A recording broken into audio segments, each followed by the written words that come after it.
Bonjour et bienvenue dans Nouveau Chapitre, le podcast de Joli Bump.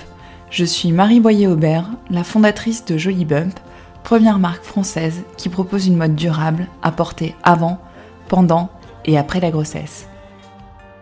J'ai créé cette marque suite à ma propre grossesse, avec la volonté d'accompagner les femmes dans l'aventure de la maternité, par mes vêtements, mais aussi en créant du sens vis-à-vis de ce sujet intense et vibrant. Ce podcast, c'est le blog audio de Joli Bump. Dans chaque épisode, je reçois une femme pour l'interroger sur sa vision et son vécu de la maternité, sur la relation de la femme qu'elle est à la maman qu'elle est devenue et sur la transmission. Si vous souhaitez découvrir Joli Bump, rendez-vous sur notre site internet jolibump.com et pour vous, chères auditrices et auditeurs, un bon d'achat de 10 € vous est offert avec le code podcast. Maintenant, place à l'épisode. Bonne écoute! Bonjour à tous et bienvenue dans ce nouvel épisode de Nouveau Chapitre. Aujourd'hui, j'ai le plaisir de recevoir Lily Barbery-Coulon. Donc Lily, tu es une ancienne journaliste spécialiste de la beauté. Tu as travaillé 8 ans au magazine Vogue, 4 ans et demi à M, le magazine du Monde. Et depuis 7 ans, tu es l'auteur de ton blog à l'origine Ma Récréation et qui est devenu le blog lilybarbery.com depuis le mois de janvier. Et tu es aussi récemment l'auteur du livre Pimp My Breakfast qui est édité aux éditions Marabout. Et tu es aussi la maman de Jeanne qui a 11 ans. Ouais, je suis plein de trucs en fait. Une vie trépidante. Et donc nous sommes en train d'enregistrer cet épisode à l'hôtel Pigalle, dans un salon de pole dance qui est assez drôle. Voilà. Oui, c'est assez inattendu, mais c'est le seul endroit calme qu'on ait trouvé parce que chez moi il y a des travaux. C'est ça. Et donc non, on est dans un espace confiné derrière un rideau et peut-être qu'à un moment on va se laisser inspirer par la barre de pole dance au milieu. Si vous entendez moins bien les voix, c'est qu'on s'est mis à danser. Voilà. Donc, alors, la première question que je pose habituellement dans le podcast, c'est de comprendre un petit peu mieux comment tu as appréhendé ton rôle de maman et est-ce que tu as toujours eu envie d'avoir des enfants ? Comment ça s'est passé ? Alors, j'ai toujours eu envie d'avoir des enfants. Petite, j'aimais beaucoup jouer à la poupée et je m'imaginais avec une très grande famille plus tard. En tout cas, au moins 2 enfants puisque c'était le modèle chez moi. J'avais un grand frère, donc j'imaginais reproduire à peu près la même chose. Et très tôt, oui, je me suis tout de suite vue dès que j'ai commencé à avoir des relations sérieuses en fait avec des amoureux. Je m'imaginais pouvoir avoir des enfants un jour, mais finalement, il a fallu que je rencontre mon mari, celui avec lequel je partage ma vie depuis 16 ans, pour avoir envie de construire une famille. C'est vraiment avec lui que ça s'est concrétisé, quoi. Après, comment j'ai appréhendé mon rôle de maman, je l'ai pas véritablement appréhendé. Je pense que de toute façon, on le découvre le jour où l'enfant naît. Et comment s'est déroulée ta grossesse, du coup ? Alors, moi, j'ai eu une grossesse à la fois merveilleuse et très heureuse. Je m'en souviens comme d'un moment de félicité absolue. En même temps, elle m'a mis face à des problèmes de dos qui étaient récurrents depuis pas mal d'années. Et autour du 4e mois, j'ai commencé à avoir vraiment des douleurs de plus en plus vives dans les lombaires. Et puis c'est souvent une période pour le premier enfant en tout cas, mais peut-être que c'est le cas pour les 2e ou 3e, où on déménage, où on fait des travaux pour pouvoir créer justement une chambre de bébé. Et nous, en fait, c'est le moment où on a décidé de faire de grands travaux à la maison. Du coup, je me suis excitée dans tous les sens, j'ai beaucoup soulevé de cartons, je me sentais en forme et en fait à peu près à 4 mois et demi j'ai commencé à avoir des problèmes de dos qui étaient infernaux. Je suis allée voir mon gynécologue qui m'a recommandé d'aller voir un médecin du dos, qui était spécialisé dans les problèmes de dos et en fait ce type m'a fait extrêmement mal. Il m'a déplacé tous les iliaques et le sacrum en voulant me faire du bien et en fait j'ai changé de gynécologue aussitôt après parce que je me suis rendu compte que j'étais pas allée dans les bons endroits, j'étais pas allée dans ce qui résonnait pour moi. Mais bon, j'ai continué ma grossesse avec ces histoires de dos que j'ai réglées avec des ostéopathes, que j'ai réglées avec beaucoup de douceur, et ça s'est amélioré avec l'aptonomie. J'ai fait de l'aptonomie avec mon mari et encadrée par une femme formidable. Et tout ça, en fait, m'a permis quand même de profiter pleinement de ce moment dont je me souviens comme un moment, une parenthèse enchantée de grande félicité. D'abord parce que c'est la première fois de ma vie où je me suis sentie vraiment connectée à l'intérieur de moi-même. Pendant des réunions de travail, je me souviens que j'arrivais à m'extraire totalement parce que intérieurement, il se passait des choses tellement folles que j'étais capable vraiment d'être connectée à l'intérieur de moi. Et ça, je trouve que c'est une vraie chance, en fait, de pouvoir, à un moment, arrêter le mental pour pouvoir se connecter à l'intérieur de son corps et se connecter aussi à son animalité, ce qui était quelque chose que j'avais toujours plutôt réprimé et repoussé chez moi. Ça devait être assez dur, en fait, cette phase où tu as dû changer de médecin en cours de grossesse. Oui, ça a été assez difficile de changer de médecin, mais de toute façon, en fait, moi, j'ai pas vraiment choisi les choses. Il y a 10 ans, je crois qu'on a la chance de vivre à une époque où l'information circule beaucoup mieux. Enfin, je dis il y a 10 ans, mais en fait, ça fait bientôt 11 ans que j'ai accouché. Il y a 11 ans, moi, j'étais pas du tout dans le développement personnel, j'étais pas du tout dans le yoga. Enfin, j'en avais fait un petit peu, j'allais chez Raza Yoga de temps en temps, mais tout ça, si on m'avait parlé de doula, d'accompagnement, d'accouchement sans péridurale, j'aurais explosé de rire. Et d'ailleurs, à l'époque, je disais, ces filles-là, on n'a qu'à leur donner un bâton de bois pour serrer les dents, et puis c'est tout. J'avais beaucoup de mépris, en fait, pour celles qui faisaient des choix différents du mien. J'étais beaucoup dans le jugement des autres et de moi-même. Et donc, quand je suis tombée enceinte, j'ai demandé à mes copines autour de moi, les filles que je fréquentais à l'époque, où est-ce qu'elles avaient accouché. Il y avait un nom de clinique privée que je citerai pas qui revenait systématiquement, et du coup je me suis inscrite là-bas pas vraiment par conviction, mais bien simplement sûr. Parce que ce qui m'intéressait, c'était la sécurité de mon enfant. C'était pas très loin de l'hôpital Necker, donc je me disais que si jamais il y avait un souci, on pouvait l'emmener tout de suite à Necker. Et puis j'avais des critères de sélection que je trouverais aujourd'hui assez peu importants pour moi, mais qui étaient est-ce que la chambre était bien, est-ce que je pouvais être seule dans une chambre, est-ce que c'était propre, est-ce qu'on était bien accompagné, est-ce que les dames étaient gentilles. Et comme j'avais vu beaucoup de mes copines accoucher là-bas, voilà, j'ai suivi le mouvement. Aujourd'hui, mais si je devais être enceinte à nouveau, je n'irais absolument pas là-bas, absolument pas là-bas, parce que c'est certes une clinique où les mamans et les enfants sont en bonne santé, donc ça c'est très bien, mais par contre le choix de la mère est pas du tout entendu, toutes les alternatives ne sont pas proposées. Je me souviens quand j'ai fait le rendez-vous avec l'anesthésiste et que je lui ai dit j'aimerais bien aussi avoir des informations sur l'accouchement sans péridurale, je pense qu'il aurait pu me gifler, quoi, tellement ce que je disais paraissait ridicule. Donc j'ai fait tout ce qu'on m'a dit sans véritablement choisir. Voilà, donc on m'a dit que la péridurale c'était ce qu'il fallait, donc j'ai dit oui. J'ai dit oui à tout ce qu'on me proposait sans être véritablement dans le choix. Et je peux pas le regretter, c'est comme ça que la vie est, et j'accueille ce qui a été, parce que j'ai beaucoup appris aussi à travers cette période, mais j'ai appris aujourd'hui à dire non, très simplement, et à m'éloigner des médecins qui sont pas bienveillants avec moi, qui me parlent mal ou qui m'infantilisent. Et pendant la grossesse, j'ai trouvé que c'était un moment où on est totalement infantilisé par le personnel soignant, que ce soit pendant une radiographie, lors d'un rendez-vous chez le gynécologue, les gynécologues qui manquent de douceur, et on se tape quand même des doigtés sans cesse, ça devient infernal, et il y a un côté, vous êtes comme une voiture mécanique dont on ouvre le capot et puis allez hop, on enlève un truc, on trifouille et on n'explique pas ce qu'on est en train de faire, alors que nous on a plein de craintes, on a plein de questions, on se demande si le bébé va bien, mais on se demande aussi si un jour le corps redeviendra comme avant, si la sexualité sera exactement la même.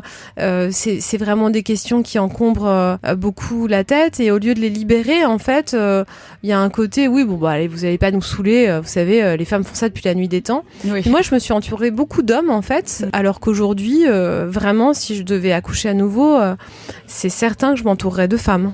Ça c'est sûr, oui. Et du coup, comment se sont passés tes premiers instants, tes premiers mois de maman ? Bon, donc moi j'ai accouché par césarienne, ce qui n'était pas du tout quelque chose de choisi, ça a été assez violent. Et à cause de ça, ma fille avait pas mal de liquide dans les bronches, dans les poumons, donc on a dû la prendre pour la nettoyer, pour l'aspirer, tout ça. Donc on a été séparés un assez long moment en fait après la naissance. Et je dois dire que moi j'ai vraiment pas du tout un bon souvenir du moment de la maternité. En fait, à la maternité j'ai été assez malheureuse. J'ai eu l'impression que cet accouchement avait été un vol, que toute la préparation, et pourtant la fille qui faisait de l'autonomie avec nous avait glissé plein de messages. Peut-être que vous pourriez changer encore de maternité, peut-être je peux vous accompagner, je peux essayer de voir avec un médecin que je connais s'il peut pas. Puis je me disais mais de quoi elle me parle? Non, on est inscrit, je me suis battue pour être inscrite dans cette maternité, je vais pas en changer maintenant. Déjà j'avais changé de gynéco, donc bon.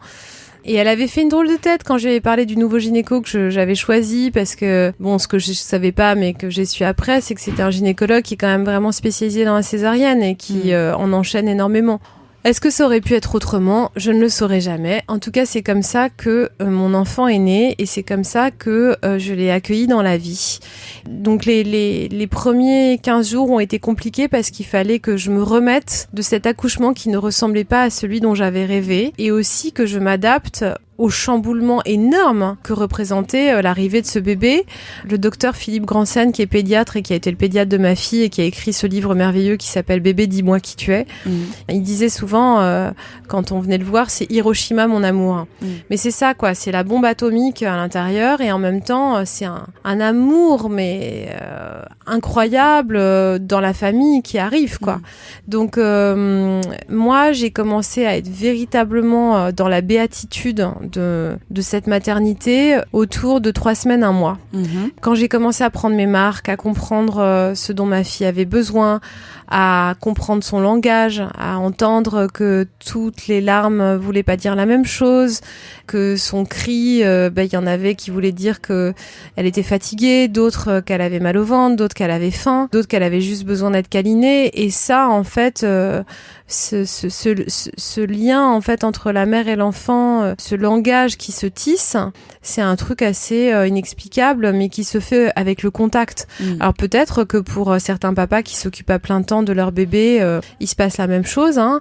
En tout cas, moi je me souviens de quelque chose de viscéral, et d'ailleurs quand j'en parle, j'ai à nouveau ce truc dans le ventre qui est que j'allaitais, et je me souviens que avant même qu'elle se réveille, je me réveillais avec un truc qui faisait que je savais qu'elle avait besoin de moi, quoi. Et dans la seconde d'après, elle se mettait à pleurer et j'étais prête. Donc ça, moi, j'ai quand même été assez troublée par tout ce qui s'est passé au-delà de moi, quoi. Sans que je le décide. Voilà, il y avait quelque chose d'assez fou. Alors, je sais que toutes les femmes passent pas par là et que c'est très personnel, mais en tout cas, moi, ça s'est passé comme ça pour moi. Et quand j'ai commencé à prendre mes marques, quand j'ai commencé à apprécier l'allaitement, parce que ça me faisait plus mal, que j'avais compris comment placer mon bébé, que j'avais aussi compris qu'il fallait vraiment que je m'écoute au maximum et que j'arrête d'écouter les conseils des uns et des autres. Là, j'ai commencé à être fascinée. Et puis, on avait de la chance parce que c'était un petit bébé qui dormait quand même des longues plages la nuit. Elle a tout de suite dormi à peu près 6 heures d'affilée, ce qui était déjà une aubaine. Et puis, au bout d'1 mois et demi, elle a fait une nuit, je me souviens, de 21h à 8h du matin, où je me suis dit, mais c'est pas possible, mais qu'est-ce qui se passe? Elle est peut-être malade, il y a un truc qui va pas. Je suis allée la voir je sais pas combien de fois. Et au bout de 2 mois, elle dormait de 20h à 8h du matin, et elle a dormi comme ça pendant 1 an. Bon, moi, je pensais que c'était acquis pour jusqu'à la fin de nos jours. Bon, non. Mais en tout cas, on avait de la chance parce que on dormait bien la nuit, tous. Ouais. Ça change quand même vraiment en fait l'arrivée de l'enfant, parce que on pouvait récupérer chaque soir. C'était pas un bébé qui faisait des grosses siestes, mais au moins la nuit, elle dormait 12 heures. Et donc à 20h, on était en train de dîner tous les deux et on récupérait notre vie de couple. Dès l'âge de 2 mois. Et ça, je remercierai jamais assez la lecture du livre Bébé, dis-moi qui tu es de Philippe Grandsen, parce que c'est ça qui m'a poussée à aller le consulter. C'est un livre qu'une journaliste amie à moi m'avait offert. Et moi, j'étais pas trop lecture pendant la grossesse, mais ce livre-là, je l'ai lu. Mon mari l'a lu, il l'a adoré aussi. Et c'est un livre déculpabilisant, moment qui est merveilleux, qui est vraiment merveilleux. Ok, je le mettrai en recommandation de l'épisode. C'est important d'avoir des recommandations de lecture comme ça. Et à quel moment tu t'es sentie, est-ce que tu te souviens d'un moment où tu t'es sentie devenir maman pour la première fois? Je me souviens pas de déclic. Pour moi, au début, la maternité, ça a d'abord été une espèce de grande angoisse.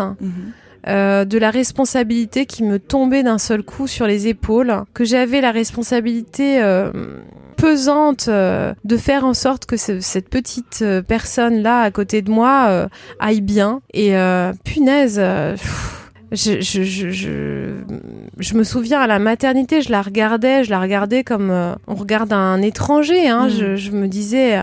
Donc c'est elle, donc voilà, ok, c'est maintenant, c'est là et il va falloir que je prenne soin d'elle. Et est-ce que j'avais pas trop de doutes sur mes capacités à la nourrir ou à faire en sorte qu'elle soit bien, mais ouais, je me posais plein de questions. Est-ce que je lui donne assez? Est-ce que mon histoire familiale qui est très compliquée, qu'est-ce que je vais lui transmettre de tout ça? J'avais plein de questions sur la lignée des femmes dans ma famille, donc je me souviens pas d'un déclic. Mais je me rendais compte que physiologiquement et dans mon corps, il se passait des trucs qui étaient fous, quoi. Cette douleur dans le ventre quand elle criait, en fait, je l'ai avec n'importe quel bébé nourrisson, c'est terrible. Ouais. C'est-à-dire que tout de suite, ça me remet dans le souvenir de... Pour moi, c'était pas possible d'entendre cet enfant pleurer. C'était pas du tout possible.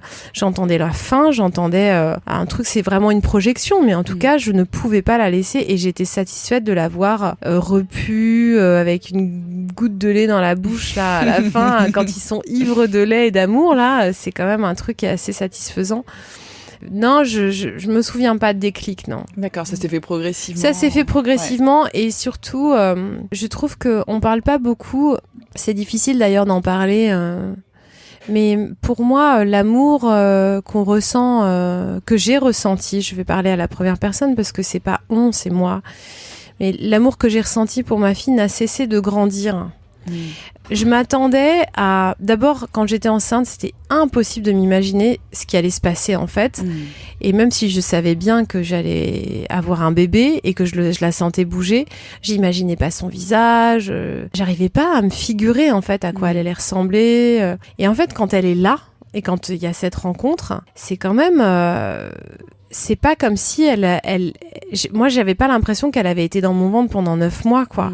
Je pensais que ça allait être comme une extension de moi-même, mais ça c'est venu beaucoup plus tard, en fait. Au début, on la regarde, j'étais fascinée qu'elle ait tous ses petits doigts, ses ongles, ses cils. Je me disais c'est dingue, c'était magique. Mais il fallait qu'on apprenne à se connaître, elle et moi, quoi. C'est un peu comme si on vous présentait une personne et qu'on vous disait aime-la, c'est ta meilleure amie, vas-y. Franchement, non mais c'est vrai, il y avait un côté comme ça assez alors que moi ce que je m'étais figuré dans ma tête, c'était que ça allait être comme dans les films, j'allais déborder d'un sentiment d'appartenance, en fait. Bah non, en fait, je me sentais pas tout de suite être la maman de cette petite fille là, et ça a grandi progressivement. Et ce qui était fou, c'est que chaque jour, et on se le disait avec mon mari, chaque jour on était encore plus dingue d'elle. Et ça grimpait, c'était fou, quoi, de se dire bon voilà, peut-être qu'on est arrivé au seuil, et puis non, en fait on l'aimait encore plus et encore plus, donc ça et puis je trouve ça magique parce que ça continue même à presque 11 ans, quoi. De me dire elle me fascine toujours encore plus, elle m'émerveille encore plus. Bon, il y a des moments d'agacement aussi, mais toujours. Mais quand même, ouais, c'est assez magique, ça. Et du coup, comment est-ce que vous avez trouvé votre place à chacun avec son papa? Comment se sont répartis les rôles? Comment ça s'est passé? Assez naturellement, mais parce qu'on a la chance tous les deux de travailler de la maison depuis quasiment toujours. Même quand je travaillais pour Vogue, j'avais un statut un peu particulier qui me permettait de travailler de chez moi. Et donc, j'ai eu un congé maternité, pas spécialement long, mais voilà, j'ai dû prendre, je pense, 5 mois et demi, donc un peu plus que la durée légale. Et on a pu vraiment chacun explorer. Mon mari a vraiment pris du temps quand elle est née. Je crois qu'il avait fait en sorte de ne pas travailler pendant 1 mois. Et pour moi, c'était était vraiment mais plus qu'utile. Alors je l'allaitais, on pourrait se dire qu'est-ce qu'il faisait ? Il faisait 1 milliard de trucs comme m'aider sur les lessives, me préparer un repas, aller faire les courses, descendre les poubelles, faire le ménage dans l'appartement parce que moi j'étais pas capable. Alors si j'avais dû le faire, je l'aurais probablement fait, mais je voyais bien la différence entre ma chance d'être très aidée à la maison et mes copines qui étaient du matin au soir seules et qui attendaient qu'à 20h leur mec rentre et qui étaient au bout du rouleau. Donc moi j'ai vraiment eu du bol. Voilà, je me souviens que la répartition des rôles, comme je la nourrissais exclusivement au début, assez vite on a rajouté des biberons, mais comme au début c'était que moi, Sébastien qui faisait le bain. Et ils avaient ce rendez-vous-là tous les deux qui était assez génial. Il la massait aussi, on avait acheté le livre Chantala et donc il avait regardé les gestes et c'était pas du tout dans son... Enfin, je veux dire, il avait pas été formé à ça, mais c'était son envie, son désir. Et en fait, il passait des heures à la bercer quand elle arrivait pas à s'endormir parce que elle avait un peu mal au ventre ou bien que pour X raisons. Je me souviens de kilomètres qu'on a fait dans l'appartement avec le porte-bébé à passer l'aspirateur ou des trucs pour essayer de l'endormir et puis voilà, on la pose et puis c'est reparti et voilà, je crois que tous les parents ont vécu ça. Et au début, ce qui était difficile, c'est que on s'était quand même imaginé que on allait avoir un bébé qui allait dormir 4 heures d'affilée, qu'on allait pouvoir regarder une série pendant les 4 heures, enfin, je sais pas, un épisode, et puis qu'elle allait se réveiller, manger 20 minutes et puis se rendormir 4 heures. Enfin, pour moi, c'était ça, en fait, l'idée que j'avais. J'avais pas compris qu'en fait, les bébés, ils peuvent dormir 1 heure, se réveiller, redormir 1 heure, qu'on n'a pas le temps de prendre une douche, que, en plus, des fois, on se dit, bon, là, elle vient de s'endormir. Je vais prendre ma douche, je vais mettre le porte-bébé carrément dans le cosy je me souviens dans la salle de bain, je la posais là parce que je me disais au moins si jamais elle se réveille, et je lançais la douche et bam, ça repartait et je me disais merde. Donc j'ai vite compris qu'en fait oui, c'était pas aussi simple.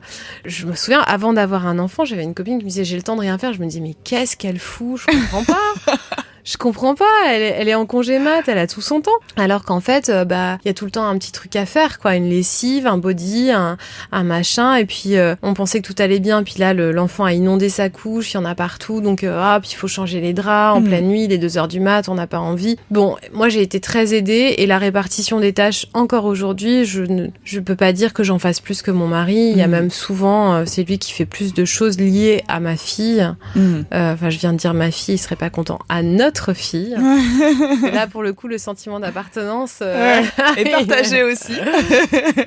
Mais non, oui, il fait autant de choses que moi. Ça s'est fait tout de suite, quoi. Il n'y avait pas de...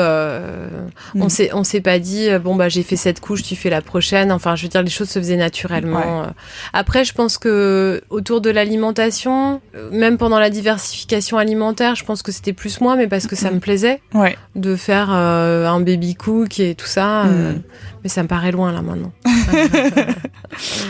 Et quel est ton rapport à ton corps de maman ? Je pense pas à mon corps en me disant que c'est un corps de maman. Je pense à mon corps comme un corps de femme.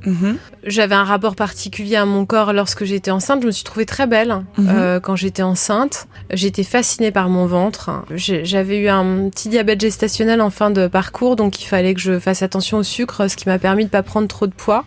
Du coup, j'avais même les jambes plus fines que avant ma grossesse, ce qui était un peu bizarre. Je faisais tellement de trucs, faut dire, du drainage lymphatique manuel, de l'acupuncture. Enfin, je passais ma vie à me faire dorloter en fin de grossesse. Donc ça a plutôt bien marché et non, j'étais assez fascinée par l'allaitement, fascinée par le lait qui sortait de mes seins. Je me disais c'est dingue là. Je fabrique du lait, c'est fou. J'étais pas du tout dégoûtée par tout le process. Alors que en fait, on m'aurait dit 1 an avant tu vas allaiter, j'aurais dit non. C'est vraiment venu à l'échographie, en fait. D'accord. Ah, c'est marrant. Le désir d'allaiter est venu quand je l'ai vu, en fait. Ah ouais. Pas avant. Alors après, sur le rapport au corps, aujourd'hui, mon rapport au corps, il a beaucoup, beaucoup évolué.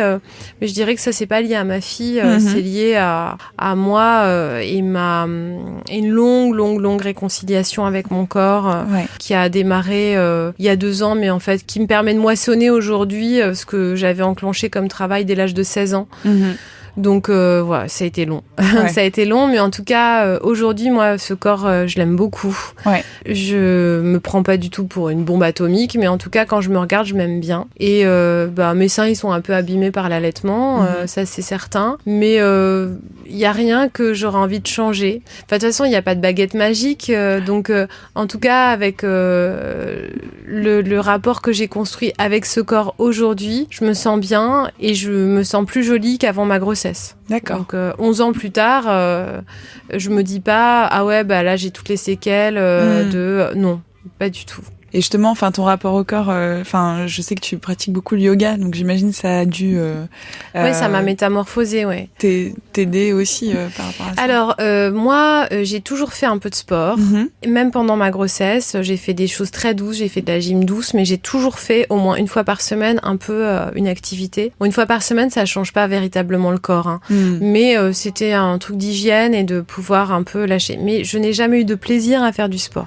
Ça a toujours été un truc un peu forcé. Genre, bon, allez, on va y aller, ça me saoule, mais on y va. Donc, après la grossesse, j'ai fait du coaching à domicile. Enfin, j'avais quelqu'un qui venait me donner des cours de gym à domicile. Je l'ai fait à 2, je l'ai fait toute seule. Enfin, j'ai toujours essayé de maintenir, en fait, un rythme d'une fois par semaine. J'ai eu des phases où j'étais un peu plus à bloc, d'autres moins. Mais je n'ai pas trouvé, en fait, une activité qui me plaisait jusqu'à il y a 2 ans où je suis tombée dans un cours de yoga Kundalini accompagnée par l'une de mes amies qui n'arrêtait pas de me parler de son cours, qui me disait mais tu devrais venir, c'est super, etc. Et moi, à chaque fois qu'elle m'en parlait, j'osais pas lui dire que vraiment le yoga, c'était pas trop mon truc, quoi. Moi, me retrouver avec des filles super athlétiques, alors que moi je me trouvais mais au bout de la roulotte, hyper bien habillée, alors que moi j'avais à peine un vieux jogging trop lâche et un t-shirt un peu grand. Je me disais ah non mais là je vais me comparer, ça va être difficile. Ce qui disait bien, en fait, l'estime que j'avais pour moi, parce qu'en fait, quand on est encore vraiment dans la comparaison et dans le jugement des autres et de soi-même, c'est qu'on a encore vraiment du chemin à faire. En fait, il existe en fait un endroit où on ne se juge plus et où on ne juge plus les autres. Et ça existe vraiment en fait. Moi, je pouvais pas y croire en fait avant. Mais donc voilà, je suis rentrée dans ce cours et ça a eu l'effet d'un choc sur moi. Alors ça fait pas ça pour chacun. Il y a des gens qui sont complètement hermétiques, mais moi, ça a vraiment été un choc et je suis tombée dans la marmite comme Obélix. Donc j'ai commencé par y aller une fois par semaine et puis 2 et puis assez rapidement au bout de 3 mois j'y suis allée 3 fois par semaine, ce qui m'était jamais arrivé avec aucune activité en fait, hein. Je pense que le seul truc que j'ai suivi 3 fois par semaine c'est quand j'étais vraiment gamine et que j'allais 3 fois chez le psychanalyste par semaine vers l'âge de 20 ans et là j'ai vraiment trouvé un truc qui me faisait du bien. Alors sur le corps, bien sûr, oui, ça me faisait du bien, mais surtout, c'était au niveau spirituel, quoi. D'un seul coup, j'avais une zone de liberté, en fait, de vide et de liberté que j'avais pas connectée depuis longtemps. J'en avais eu des petits aperçus, en fait, dans certaines pratiques, mais dans la méditation en particulier, mais là, c'était vraiment... j'étais connectée à un truc qui était vraiment très, très fort, très puissant. Donc, ça m'a changé physiquement parce que d'abord, ça m'a beaucoup musclée. Bon, parallèlement à ça, j'ai aussi fait un régime, hein, donc c'était pas l'un sans l'autre, mais c'est pas le régime qui m'a permis de rester mince. Parce que tous les régimes fonctionnent. Là, j'ai choisi le moins restrictif, j'ai fait Weight Watchers, parce que j'avais besoin de pouvoir garder une vie sociale et de pas être empêchée de manger tel ou tel ingrédient. Mais ce qui était vraiment important pour moi, c'est que le yoga m'a permis d'être dans la conscience de ce que je faisais. Et donc, essayer de manger en étant connecté à ses sensations, en se disant est-ce que là j'ai vraiment encore faim, est-ce que j'en ai encore envie. Bon, on peut ne pas avoir faim et par gourmandise manger quelque chose, mais si on le mange consciemment, on va le manger complètement différemment que si on se prend en fait un paquet de chips et qu'on l'engouffre en 2 secondes sans réfléchir. L'idée c'est de se dire est-ce que j'ai faim ? Si j'ai faim, peut-être je commence par quelque chose qui va me rassasier et je garde l'aliment plaisir pour la fin du repas. Enfin, bien que moi, j'ai vachement de plaisir à manger des légumes. Hein. Mais par exemple, si on a vraiment très très envie de fromage, on rentre du boulot, il y a rien dans le frigo à part du fromage, une baguette qu'on vient d'acheter et du beurre salé. Bon bah si on a très faim, a priori, c'est sûr qu'on va s'engouffrer la baguette et le fromage. Donc comment faire pour essayer de détourner un tout petit peu, de changer ce moment-là, peut-être de s'asseoir, de manger quelques carottes crues avec des tomates cerises qui vont nous permettre de se poser un petit peu, de calmer la faim qui est là, et puis ensuite de se couper un très beau morceau de fromage, de le poser dans une assiette avec un morceau de pain qu'on aura coupé aussi, comme ça on voit la quantité qu'on s'est servi plutôt que de piocher dans la baguette. On s'assoit et on se fait son apéro vraiment posé en profitant de ce moment. C'est sûr qu'on va pas manger de la même manière que si on avait pioché un morceau de fromage sans trop regarder la quantité. On va dans le frigo, puis on y retourne, puis à la fin on se fait la moitié du camembert ou voire la totalité et on n'a même pas vu le moment passer, quoi. Donc c'est juste ça, c'est de se dire je mets de la conscience dans le moment présent et plutôt que d'être en train de faire 1000 choses à la fois, je m'assois, je me pose, voilà, et puis on verra après. Du coup, il y a des choses que j'ai adoptées comme le goûter, c'est systématique pour moi. Ah ouais. Tous les jours, je goûte. Comme les enfants, moi, vers 4 heures, entre 4 et 5 heures, je me pose et je me fais un goûter d'abord parce que j'ai faim, mais aussi ça me permet de ne pas être affamée le soir. Parce que j'ai une petite pause, une collation, donc ça peut être un fruit, un yaourt végétal, des fois j'ai besoin de plus, et j'ai aucun mal à juste m'écouter et à me dire si par exemple il reste des légumes du midi, c'est l'heure du goûter mais je m'en fous. Qui va me juger, je m'en fiche. Et je vais me faire le reste des légumes du midi. Et voilà. Après, c'est vrai qu'on a un pic d'insuline en fait à peu près vers 4h, 4h30 souvent. Donc c'est le moment où en fait le corps est prêt à manger quelque chose de plus sucré comme un fruit. Mais on fait comme on veut surtout et on s'écoute. Je crois que ça c'est vraiment la règle. Mais c'est la règle pour le corps, mais c'est la règle pour la maternité aussi. Hein. Voilà, justement, je voulais faire le lien parce que la question que je me posais, c'est est-ce que cette pratique du yoga a eu un impact dans ton vécu de la maternité ? Enfin, est-ce que ça a un impact là-dessus ? Oui, ça a changé mon rapport à ma fille, ouais. Ah oui. Ouais, vraiment en profondeur. J'étais pleine d'exigences pour moi-même avant de faire du yoga. J'étais très perfectionniste. Je voulais que tout soit nickel, tout soit parfait, qu'il n'y ait aucun détail qui soit négligé. Donc forcément, quand on a cette exigence pour soi-même, on l'a aussi pour son enfant. Ouais. Il fallait qu'elle rentre dans les cases de ce que je m'étais fixé, de ce que j'attendais d'elle. Donc il se trouve que la fille que nous avons, elle rentre pas dans les cases. Par exemple, à l'école, on nous a assez rapidement alerté sur le fait que elle était pas très attentive, qu'elle avait plein d'autres zones qui la font rêver, d'imagination, une imagination débordante. Et en fait, c'est une grande chance d'avoir un enfant qui est légèrement différent parce que ça nous pousse aussi, nous, à aller chercher plus de tolérance, à aller fouiller dans nos exigences et se dire à qui elles appartiennent. Est-ce qu'elles m'appartiennent vraiment ou est-ce que c'est pas justement un héritage familial? Est-ce que je pourrais peut-être moi m'en libérer, puisqu'on passe notre vie à essayer de nous libérer en fait de ce qui nous a fait du mal, mais si on continue à le reproduire, ça peut pas fonctionner non plus pour la lignée d'après. Donc moi le yoga m'a mis face à ça, m'a mis face au lâcher prise et au fait que ma fille elle est comme elle est et elle est merveilleuse comme elle est et moi j'étais la première de la classe, ça m'a pas rendue très heureuse quand j'étais enfant.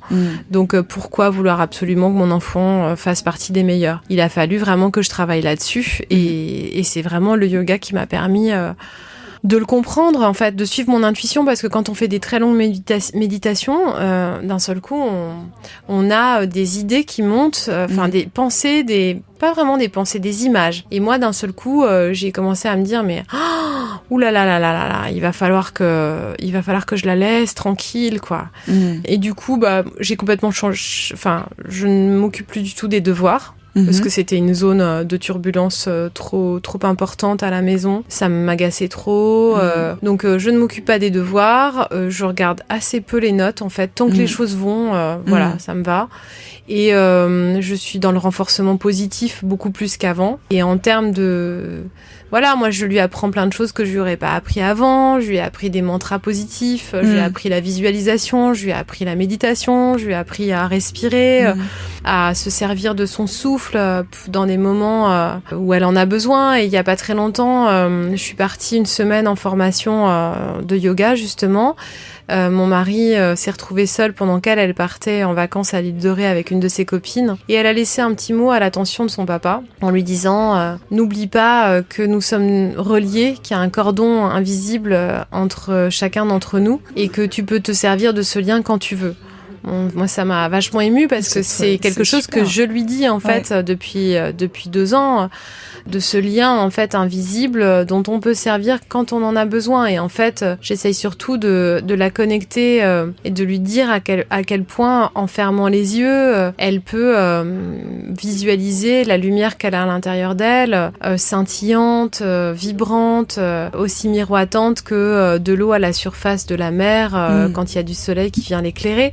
Toutes ces images-là, je m'en sers énormément avec elle et ça marche marche vraiment. Ça lui parle vraiment, quoi. Ah bah oui, les enfants sont... Alors, pas forcément dès la première fois, mais il en reste des choses, vraiment. Ouais, c'est vachement intéressant. Et de façon plus large, est-ce que cette maternité, en fait, a changé ton rapport à la vie ? Bon, de toute façon, je pense que je suis plus... Enfin, toutes les épreuves nous changent. Ouais. Tout ce qu'on vit nous change. Donc, changer de travail, là, c'est extrême parce qu'avoir un enfant, forcément, on passe par une expérience physique qui est tellement folle, qui est tellement incroyable que...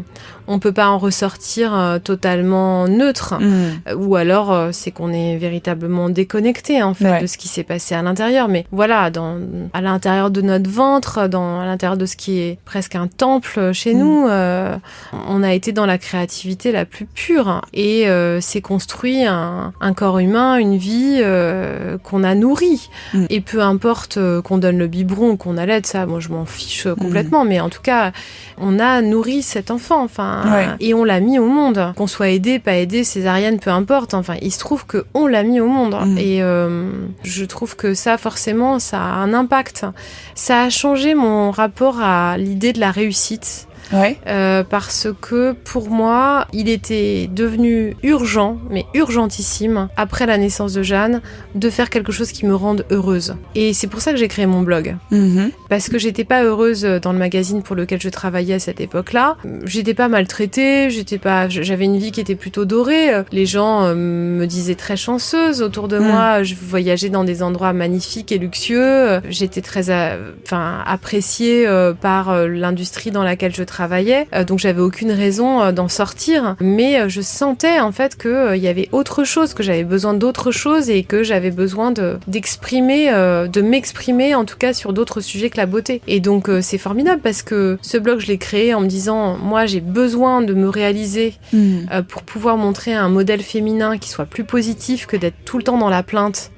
Parce que j'étais beaucoup dans la plainte et ce blog m'a amené petit à petit à me questionner sur le développement personnel, d'abord en passant par la beauté, la gastronomie et l'art de vivre. Ça m'a amené au développement personnel et le développement personnel m'a amené au yoga et le yoga m'a conduit ensuite à être dans une élévation de conscience plus grande qu'avant. Donc je me rapproche de plus en plus de mon authenticité, en tout cas c'est ce que je vise. Et pour moi, c'est le but ultime, c'est d'être le plus authentique possible pour moi-même, mais aussi pour mon enfant. Mais justement, du coup, c'est une question que je pose aussi en général. En fait, c'est d'évaluer l'impact de la maternité sur ta vie professionnelle. Et effectivement, j'avais lu dans des interviews que tu avais fait précédemment que effectivement la naissance de Jeanne t'avait vraiment, poussé à changer de vie professionnelle. Et Oui, parce que pour moi, c'était pas possible d'être Je voulais pas être la femme que Jeanne allait regarder en se disant elle aurait pu faire tout ça mais elle l'a pas fait. Ouais. C'était insupportable. Ouais. Donc je voulais en fait, j'avais une envie, il fallait qu'elle devienne concrète. J'ai qu'un seul regret, c'est de pas m'être écoutée plus tôt en fait, parce que en fait dès 2007 quand elle est née, j'avais déjà ces envies-là et je les ai vraiment réprimées au début. Mais bon, après chaque chose en son temps. Bien sûr. Et les 2 premières années, je les ai vraiment dédiées à ma fille parce que j'avais besoin en fait d'être à bloc avec elle. Je me souviens que je pense que j'ai quasiment pas voyagé pendant la première année. Je pouvais pas m'éloigner d'elle. C'était très difficile pour moi. J'avais besoin d'être à ses côtés. Et une fois cette phase, vraiment ça s'est terminé à peu près quand elle a eu 2 ans, au moment où les enfants deviennent un peu insupportables. La période des Terrible Twos, c'est marrant parce que eux, ils se rendent compte que ils ne sont pas l'extension du corps de leur mère. Du coup, ils rejettent les 2 parents de manière assez vive. Mais nous aussi, en fait, on se rend compte que le bébé n'est pas une extension de notre propre corps et que c'est une personne à part entière. Dans ce rejet de l'enfant, ça nous permet aussi, nous, de reprendre aussi notre espace. Et c'est là que j'ai commencé à avoir des désirs professionnels de réalisation autres que juste d'être la maman de Jeanne. D'un seul coup, je me suis dit, ah non, mais là, je vais pas pouvoir continuer. Là, j'ai besoin de faire d'autres choses. Et donc, mon envie de blog est née à ce moment-là, en fait, en 2009. Et j'ai mis 1 an à le faire parce que je suis lente et que j'avais plein de craintes, j'avais peur d'être mal jugée, d'être mal perçue par les gens autour de moi. Et là, on va parler un peu de transmission. Je voulais savoir quelles sont les valeurs essentielles. Du coup, t'en as un petit peu parlé, mais que tu souhaites transmettre à Jeanne. Voilà. Pour moi, la chose la plus importante, c'est la liberté. La liberté pour elle d'être qui elle a envie, de faire ce dont elle a besoin pour elle, sans être empêchée par ce que pourraient bien en penser les autres. Et même nous-mêmes. C'est-à-dire, et même ses parents. Ça, c'est moins facile à accepter pour nous, mais pour moi, c'est vraiment la clé. On ne peut pas, à mon avis, s'épanouir si on s'empêche de vivre les choses qu'on a envie de vivre. Donc voilà. Ensuite, dans la transmission, pour moi, il y a vraiment une valeur clé qui est la gentillesse. Ça, c'est pas toujours évident pour un enfant unique. Moi, j'ai pas choisi d'avoir un enfant unique. J'aurais adoré qu'elle ait un frère ou une sœur. C'est pas venu. Et puis maintenant, il est un peu tard. J'ai plus tellement envie d'avoir un petit bébé parce qu'elle est grande et que on voyage, on fait des tas de trucs, je me vois plus revivre ça. Bon, après, je suis pas périmée encore. Donc mon gynéco me dit toujours on ne sait jamais, on sait jamais, on verra. Mais en tout cas pour le moment j'ai pas ce désir-là, mais je l'ai eu et j'avais pas du tout envisagé. Pour moi j'avais envie d'avoir 2 enfants assez proches. Donc quand on est enfant unique, il y a des avantages merveilleux, qui est qu'on se dispute pas avec un frère ou une sœur, on a tout l'amour de ses parents rien que pour soi, puis on fait plein de choses qu'on peut pas faire quand on est dans une famille nombreuse pour des histoires de moyens ou de coûts, enfin voilà. Ouais. Le gros désavantage, c'est qu'on est tellement habitué à avoir toute l'attention sur soi que d'abord, il y a beaucoup de pression sur les épaules de l'enfant. Cette pression n'est pas répartie entre les enfants. Donc voilà. Ensuite, c'est l'aîné et elle va rester l'aîné. Donc l'aîné n'est pas forcément la place la plus sympathique dans une famille puisque c'est elle qui écope de toutes nos premières fois et donc de toutes nos erreurs aussi. Il est évident que si j'avais un enfant aujourd'hui, il y a plein de choses que je ferais très différemment avec beaucoup moins d'angoisse puisque... Par exemple, la diversification alimentaire. Je me souviens que ça, par exemple, dans mon désir de perfection, il fallait que tout soit nickel. Je voyais des copines qui donnaient des aliments qui n'étaient pas du tout recommandés par les pédiatres quand les bébés avaient 6 mois et je me disais « Oh, mais elles sont folles !» Je leur disais pas forcément, mais j'en pensais pas moins, quoi. C'est-à-dire que pour moi, on m'avait dit que les œufs, le poisson, c'est que à partir de 1 an. Ah bah alors j'écoutais tout ce que on m'avait dit de faire, etc. Bon, aujourd'hui, il y a plein de choses que je ferais différemment aussi parce que mon alimentation a beaucoup changé. Je mange bio exclusivement, que je mange plus de viande, même si je laisse ma famille en manger et que je les emmerde pas avec ça. Mais forcément, je me serais intéressée à d'autres choses, quoi. Même le lait maternisé, par exemple, que j'ai choisi pour combiner l'allaitement et le lait maternisé, puis ensuite pour faire suivre l'allaitement. Aujourd'hui, ce serait pas du tout le même. Je ferais pas du tout les mêmes choix. Enfin, en tout cas, la gentillesse est une valeur qui, à mon avis, est une valeur essentielle dans la vie. Et Jeanne, de temps en temps, elle a du mal à être dans la générosité, à être dans le partage, mais ça viendra. J'ai confiance en elle. Elle a une vraie lumière, un vrai éclat, et donc. Mais c'est un truc que je bassine tout le temps. Pour moi, c'est la gentillesse qui rend les gens beaux. C'est la gentillesse et la compassion en fait qui est la clé de voûte de l'ouverture du cœur. Et donc avoir de la compassion pour les gens qu'on aime, c'est super. Mais avoir de la compassion pour les gens qu'on n'aime pas, c'est encore mieux. Donc c'est un travail d'une vie et je suis très à cheval là-dessus. Et sur la transmission, on parlait d'alimentation il y a 2 secondes. Moi, je ne pousse pas ma fille à manger comme moi pour le moment. Je me dis que à me voir faire, elle finira par s'y intéresser. J'essaye d'imposer quelques règles quand même, qui est qu'elle goûte à tout. Mais je ne la force jamais à manger. Pour moi, c'est hyper important parce que moi, j'ai été forcée à manger systématiquement. Ça m'a conduit à avoir beaucoup de troubles du comportement alimentaire dont je me suis récemment libérée, mais ça aura pris beaucoup de temps, donc je ne la force jamais à manger. Mais j'aimerais bien la sensibiliser plus au respect de l'environnement. Ça, c'est vraiment un truc.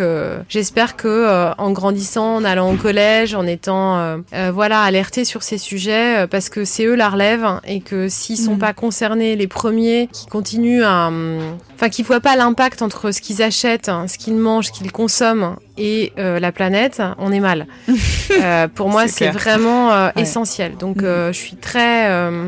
il y a des merdes qui rentrent à la maison idéalement, dont je ne voudrais plus. Et je veux pas créer de crispation. Donc, je les laisse rentrer parce que je me dis, c'est pas grave. Il y a un moment, elle va comprendre. Et je fais pas, je lui fais pas de sermon quand elle mange quelque chose que moi, je ne trouve pas valable pour elle. Mais je lui rappelle qu'il y a d'autres choix, d'autres alternatives, et au fur et à mesure, quand même, il y a des trucs qui arrivent à se passer, quoi. Au petit déjeuner, elle commence à réclamer, des céréales que j'ai préparées moi-même, qui sont pas des céréales industrielles.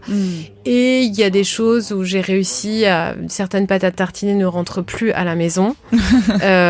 J'ai quand même, réussi à avoir quelques victoires. D'accord. Mais c'est long, c'est lent, ça. Ça, c'est très très long. Et au sujet de la transmission, est-ce que, t'en as un petit peu parlé, est-ce que ta relation justement à ta propre mère, est-ce qu'elle influence ta vision de la maternité ou...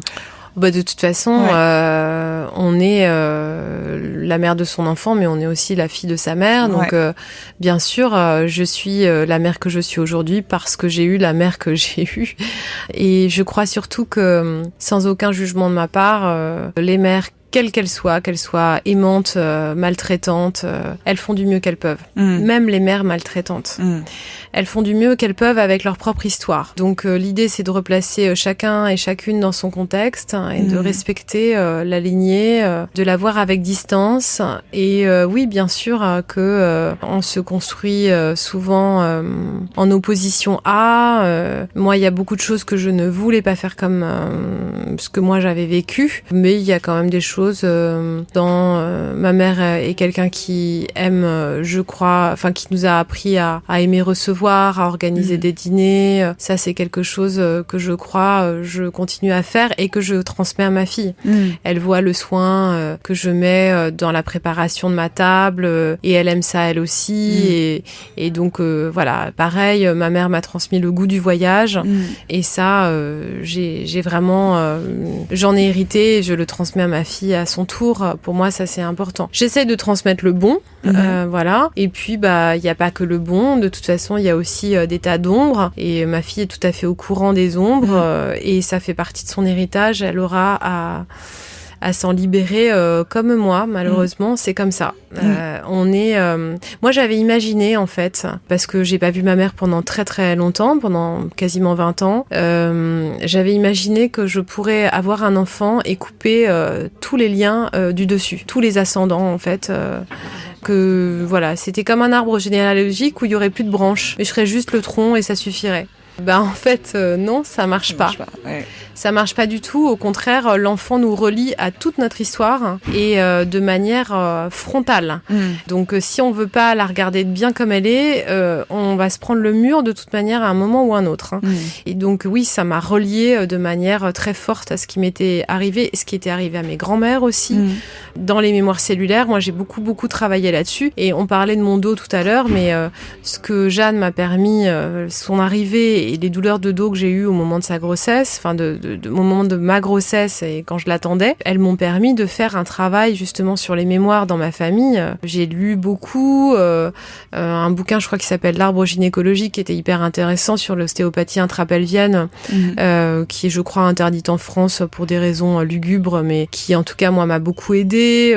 J'ai vraiment beaucoup consulté un ostéopathe formidable à une époque. Ça m'a vraiment libéré et le dos, mais surtout les héritages dans la colonne vertébrale, enracinés en fait dans le cœur de ma colonne vertébrale. Enfin pas dans le cœur, mais vraiment dans la base, dans le plancher de la maison. Donc il fallait aller chercher là-dedans pour pouvoir se libérer. Et je suis très contente que cette grossesse m'ait permis de le faire. Si j'avais pas eu mal au dos, j'aurais pas cherché autant. Et c'est en cherchant que j'ai réussi à faire ce chemin. C'est le corps qui t'a... De toute façon, je crois qu'on parle beaucoup de la tête, du cerveau. Moi, je suis issue d'une génération où on a vraiment mis les intellectuels en avant versus les sportifs qui seraient soi-disant débiles en les opposant.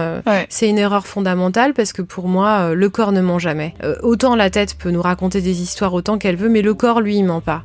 Quand on a une douleur, quand il nous arrive une merde, il y a toujours une explication, il y a toujours un lien avec ce qui se passe à l'intérieur de la tête et c'est formidable. Si on sait écouter ces messages, on peut aller très loin et on peut transmuter, passer d'un schéma qui de manière chronique nous pollue, nous embête, pour passer à autre chose. Donc moi c'est ça qui me passionne dans la vie aujourd'hui, c'est comment est-ce qu'on peut se libérer des vieux schémas à travers le corps, à travers l'expérience qu'on en fait et on a trop négligé toutes ces techniques et pourtant elles sont pas New Age, elles sont Old Age. Je regardais, là je suis allée dans un musée à Rome, un musée étrusque, je voyais que 500 ou 600 ans avant Jésus-Christ, il y avait déjà du yoga, il y avait déjà des postures de yoga dans les sculptures que j'ai vues. Pourquoi est-ce qu'on s'embêtait à faire ça ? Juste pourquoi est-ce qu'on voit les Grecs autant concernés par le sport et par la discipline physique qui est liée en même temps à la discipline de la philosophie ? Pour moi, c'est évidemment le corps ne ment pas et le corps est au service du mental si on fait en sorte que le mental se taise un peu. Ou l'écoute, ouais. En tout cas, ouais. C'était super intéressant. Est-ce que donc t'as parlé un petit peu du livre de ton pédiatre, donc dont on mettra le lien. Est-ce qu'il y a d'autres choses qui t'ont inspiré en fait justement dans des lectures, des gens dont t'as vécu de la maternité que tu pourrais nous recommander? On parlait de Chantala tout à l'heure. Ça c'est un joli livre à offrir aux mamans. Je trouve que aux parents, enfin aux jeunes parents. J'ai dit aux mamans par erreur parce que c'est vraiment aux parents. Voilà, moi ça c'est un truc qui m'a beaucoup plu.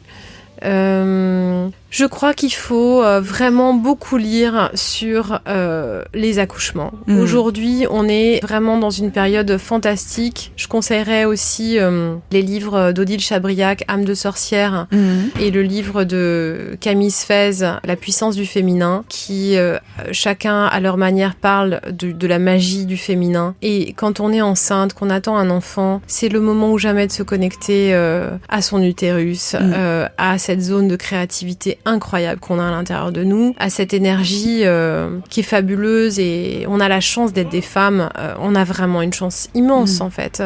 On a la chance et en même temps on en subit malheureusement encore les conséquences en termes d'inégalité des droits. Mais ce que je veux dire c'est qu'on a dans notre corps, quand on est dans un corps féminin, une dose d'énergie féminine dont les hommes profitent aussi, ils naissent aussi avec de l'énergie féminine, mais nous on en a un peu plus et en plus on a ce corps très particulier qu'on s'en serve pour faire des enfants ou pas.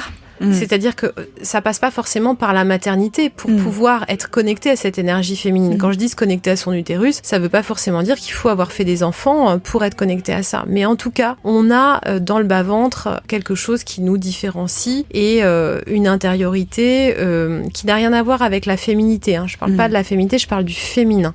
Et cette énergie-là, on peut se mettre à l'écoute d'elle-même. Il y a plein de techniques qui nous permettent de le faire. Il y a aujourd'hui des cercles de femmes, les tantros rouge, il y a des méditations de pleine lune, de nouvelle lune, dans le yoga que je pratique, qui est le yoga Kundalini, mais il y a énormément de choses qui doivent nous permettre d'être un peu plus à l'intérieur de nous-mêmes. Et dans cet intérieur, on peut trouver une source d'intuition qui guérit tout, qui nous permet, alors qui guérit tout, je parle pas des maladies graves, mais qui nous permet de savoir dans quelle direction aller, dans notre façon de nous occuper des enfants, mais dans notre façon de nous occuper de nous-mêmes d'abord. Et donc, dans l'accouchement, c'est encore une zone, à mon avis, où les femmes sont extrêmement maltraitées. Il y a des rapports qui sont tombés cette année, qui font froid dans le dos. En France, on n'est vraiment pas les champions pour ce qui est de l'accompagnement alternatif. Donc, je crois que plus on est informé et plus on est libre de choisir ce qui va nous convenir. Moi, je n'émets aucun jugement sur celles qui ont envie d'une césarienne alors que elles ne sont pas éligibles à la césarienne. J'entends parfois des gens qui disent « Oh, mais ça, les filles qui veulent des césariennes de convenance, c'est honteux. » Mais on n'a pas à juger l'histoire de chacune. On n'a pas à juger les peurs de chacune. On n'a pas non plus à juger celle qui ne veut pas de péridurale et qui cherche à accoucher naturellement. Et on devrait pouvoir l'accompagner dans son choix. Et c'est pas le cas. Aujourd'hui, dans la plupart des maternités privées, il n'y a même pas de cale-pied. On propose que des étriers pour les femmes et accoucher sans avoir de la force dans les pieds. Comment est-ce qu'on est censé faire? On met des doses de cheval, de péridurale qui font que l'accouchement est ralenti. Ça, c'est pas moi qui le dis. Il y a des rapports qui sont vraiment terribles. Mais aussi, pourquoi? Parce que quand j'ai lu, en fait, et que j'ai vu des films sur les sages-femmes qui se plaignent de devoir faire des accouchements à la chaîne, que dans les maternités, là où on accueille les êtres humains, c'est les premiers moments de vie. C'est marrant parce que on donne de moins en moins de moyens aux maternités et on peut faire un parallèle entre le début de vie et la fin de vie. Si on n'est pas dans la dignité au moment du début de la vie et au moment de la fin de la vie, à quel moment on va l'être? Donc, rendre de la dignité au personnel qui s'occupe des femmes, c'est les payer dignement, c'est leur permettre de faire leur travail correctement et pas à la chaîne. Parce qu'il est évident que si on a 6 femmes qui accouchent pour un personnel qui est réduit, faut pas se plaindre des sages-femmes ou des obstétriciens, ils font comme ils peuvent. Moi, je pointe pas le doigt sur qui que ce soit, mais je dis juste qu'il faut s'informer et essayer de trouver des choses qui nous conviennent. Et puis aujourd'hui, il y a l'arrivée des doulas en France. On a cru que c'était un truc New Age des États-Unis qui viendrait jamais. Et ben non, elles sont là, il y en a plein et qui sont pas là pour se substituer aux sages-femmes ou aux obstétriciens, mais uniquement pour accompagner la femme dans son questionnement, pour accompagner la période des 40 jours qui suivent la grossesse, enfin l'accouchement, qui est une période pour ceux qui pratiquent le yoga qui est vraiment importante. Moi, j'aurais adoré être accompagnée comme ça et je recommande vraiment d'aller voir l'Instagram de Aqua Serena. D'accord. Laure-Hélène Chambon est une thérapeute qui est doula et qui a créé un soin dans l'eau à Paris pour les femmes enceintes dans une piscine qui est privatisée pour ce moment. En fait, moi je l'ai testé sans être enceinte, c'était génial. Ça n'est pas du watsu, le shiatsu pratiqué sous l'eau. C'est encore une autre technique qu'elle a vraiment mise au point en étant formée au yoga Kundalini et à plein de choses. Elle se connecte, elle entre en méditation avec la femme enceinte. On peut le vivre avec le papa. Donc on peut être à 3 dans l'eau avec elle, donc le couple, le bébé et qui est encore dans le ventre. Et je crois que toutes les lectrices à qui j'ai recommandé en fait ce soin sont revenues mais enchantée avec des propos dithyrambiques au sujet de Laure-Hélène et de son soin. Donc ça s'appelle Aqua Serena. Okay. Ça s'écrit comme ça se prononce. Donc sur Instagram, elle est facile à trouver. Ok.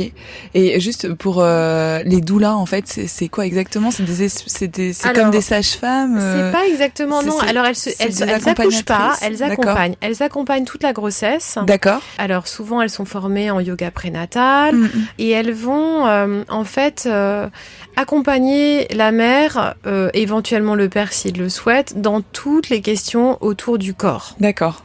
Donc voilà, comment accompagner ce corps, ça peut être comment. Moi je me souviens que j'avais ricané bêtement, mais j'étais pas la même personne. Quand j'étais enceinte de Jeanne, je me souviens qu'il y avait une marque bio qui nous avait parlé de tout ce qu'on pouvait faire pour essayer d'assouplir le col de l'utérus et le vagin au passage du bébé, à préparer l'accouchement avec des huiles à se masser, etc. Je me souviens, j'avais ricané bêtement. Je m'étais dit non mais alors là, mais jamais de la vie. Ah bon? Bah, si j'avais su ce qui allait se passer après, j'aurais peut-être fait. Non, mais parce qu'en fait, pourquoi ne pas utiliser les outils qui existent aujourd'hui et qui permettent de mieux vivre tout ça, de se préparer, à prendre les rênes de ce moment, à l'avoir rien que pour nous, à pouvoir dire très humblement à son gynécologue, bah, je vais pas choisir ce que vous me proposez, en fait, je vais faire autre chose. Et moi, on m'a quand même sorti, parce que j'accouchais naturellement, en fait, mais j'attendais un très gros bébé à cause du diabète gestationnel et puis aussi à cause de l'hérédité. Moi, j'étais un gros bébé à la naissance, mon mari encore plus. Donc, voilà, le poids est souvent héréditaire. Et donc, on avait fait une échographie juste avant mon accouchement et on m'avait dit, bah non, mais vous allez avoir un très, très gros bébé. Et tout le monde m'inquiétait avec ça, non-stop. Oh là là, ça va être un accouchement difficile, etc.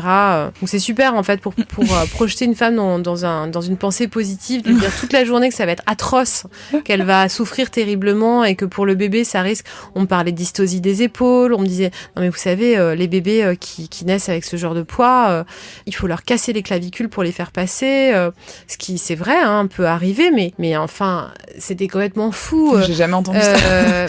Il se trouve que mon mari est né comme ça, donc voilà, moi j'avais des tas d'histoires vraiment difficiles et le fait est que on m'a tellement préparé à ce que ce soit horrible que effectivement on appelle dans sa réalité les situations qui deviennent difficiles.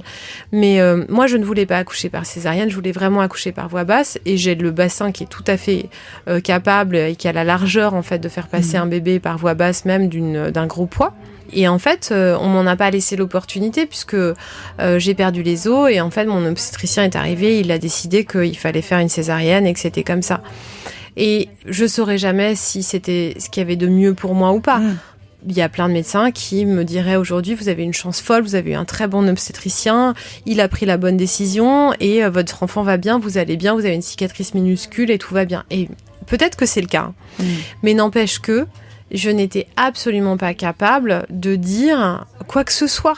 J'étais totalement... alors que la sage-femme qui était à côté de moi, elle m'a quand même chuchoté plein de fois à l'oreille, vous pouvez le faire seul. Votre bébé est très bas, elle sort, vous êtes déjà très ouverte, vous ne souffrez pas. Allez-y, quoi. Et j'ai pas osé. Ouais. Et je pense que si j'avais été mieux informée, j'aurais peut-être fait différemment. Accompagnée différemment, ouais. Donc... informons-nous, récupérons cette information qu'on nous a pris. L'inégalité des droits, c'est aussi ça. Si on veut lutter pour l'égalité entre les hommes et les femmes, c'est de faire en sorte que les femmes soient pleinement dans leur choix à chaque instant. Après, les doulas vont pas substituer aux médecins, c'est pas du tout leur rôle et c'est certainement pas ce qu'elles veulent, mais juste d'accompagner, de permettre aux femmes de savoir ce qui va leur faire du bien dans un moment qui est un moment de bouleversement. Donc, d'accord, bah écoute, c'est très intéressant en tout cas. Bah merci beaucoup Lily de rien. Pour cette discussion passionnante. On mettra donc en bio de podcast tous les liens et tous les conseils que tu nous as donnés. Et puis donc si vous voulez suivre Lily, donc c'est sur Instagram. Donc, ouais, alors mon Instagram c'est @lilybarbery. Voilà, sur ton blog. Et sur mon blog c'est lilybarbery.com. Et sinon, bah je te dis, il y a mon livre sur le petit déjeuner qui est sorti aux éditions Marabout. Voilà, Pimp My Breakfast. Voilà. Bah merci beaucoup Lily. De rien. Au revoir. À bientôt. J'espère que cet épisode vous a plu. Si c'est le cas, n'oubliez pas de vous abonner sur iTunes et de laisser un avis et 5 étoiles. Pour ne rien manquer des futurs épisodes et de l'actualité de Jolie Bump, rendez-vous sur Instagram @jolybump et sur Facebook. Nouveau chapitre est une coproduction Jolie Bump et Indie Crew. À très bientôt.